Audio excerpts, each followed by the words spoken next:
It's a weekend. Weekends, hey? They're fun. There are times that maybe you watch a bit of TV. If you have a TV, I don't have a TV, but you watch a bit of TV or you browse social media or if you're old fashioned, you get a newspaper and you read it or whatever it is you do. And inevitably you encounter adverts. Yeah, those great means of contemporary communication, and adverts have little slogans on them, and those slogans can be really annoying because you're worth it. Just do it. I'm loving it. Believe in better. And they're really annoying, but they're really effective. And they're really effective because they contain truth. But they're really annoying because they are kind of simplistic. And if you believe in them and you think that the things that they're suggesting are as simple as the simplistic way of expressing those things suggests, then you're going to get very disappointed. Believe in better. I'm trying to believe in better. I don't believe in better. I failed. I'm loving it. No, actually, I'm not loving it. I'm hating it. Whatever. We get fooled by the simplistic nature of a slogan into thinking that the slogan is untrue, instead of perhaps digging below the simplistic nature and saying, is there a simple truth here? Now, is there a simple truth here beneath because you're worth it? Yeah, the reason it works as a slogan is because it taps into one of the most prevalent human experiences of a lack of self-worth, insecurity, imposter syndrome, self-doubt, whatever you want to call it. Because you're worth it taps into that. There is a simple power beneath the simplistic expression. Sometimes this happens the other way around. We get presented with things that seem really complicated and we go, wow, that's complicated. It must be deep. Complicated is not the same as complex. When I wrote my first book, that one, I wrote about a third of it, but I was the editor for the rest of it. There was about 40 writers and, I got about 60, 70, 80 submissions for it. Huge number of submissions for it. And one thing I noticed really quickly, complicated does not mean complex. I would get submissions from academics and would read and struggle and fight my way through long sentences with words I'd never heard of before. And after half an hour of battering my head against a paragraph, I'd go, is that all she's saying? Is that all she's trying to say? You could have said that in a simple sentence. The really great academics, the people who, I really admired as writers, would send me things which were really easy to read, really understandable, and yet really complex. Not complicated, complex. So you see, there's a difference between simplistic, which is generally means annoyingly and inappropriately oversimplified, simplistic, and simple. Simple is generally a very good thing. And complicated and complex. A great teacher, of course, is somebody who can make complex things simple, not complicated things simplistic.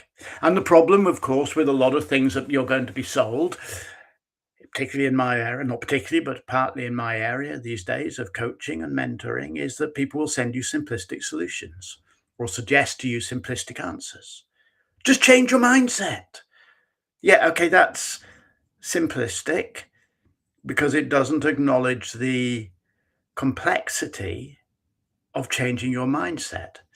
But beneath that just change your mindset statement is a simple truth that actually, if you change your mindset, you change your experience of the world. So how do we negotiate? How do we navigate this annoying this desire to reject annoyingly simplistic statements with our need for complex solutions to complex problems? I would suggest we change the question. Well, not change the question, change how we respond to a stimulus like a advertising slogan or something that somebody online tries to sell you. When somebody says, change your mindset, or you have the power to choose your experience, or whatever, instead of going, that's not true, or instead of going, that is true, ask yourself, ask yourself, in what way is that true? In what way is that true? Not is it true or is it not true? In what way is it true? In what way is it true for me? If you see something that is complicated or complex, instead of going, oh, I can't be bothered, ask yourself, in what way is that relevant to me? In other words, to spend a little bit of time absorbing the impulse and exploring it in relationship to your own needs. People often go, they can't afford to invest in coaching. They go, I can't afford to invest in coaching. I'm not worth it. They go, it's too much money. That's sometimes true. God knows money is really tough these days. But also sometimes it's a shield for saying, I don't think I'm worth investing in. You'd invest in a holiday, you invest in a new computer, you'd invest in this, but you won't invest in yourself. So when you go, I can't afford coaching, ask yourself, in what way is that true? In what way is it not?